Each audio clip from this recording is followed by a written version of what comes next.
Nou, bij aankomst toen brandde het gebouw behoorlijk heftig. Er zit ook veel hout in verwerkt en de wind had er goed grip op. Dus dat was een behoorlijk heftige brand.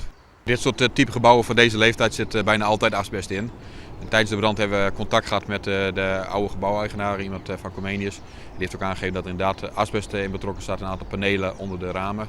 En dat hebben we hier ook kunnen constateren en voor de zekerheid laten we dat nu onderzoeken.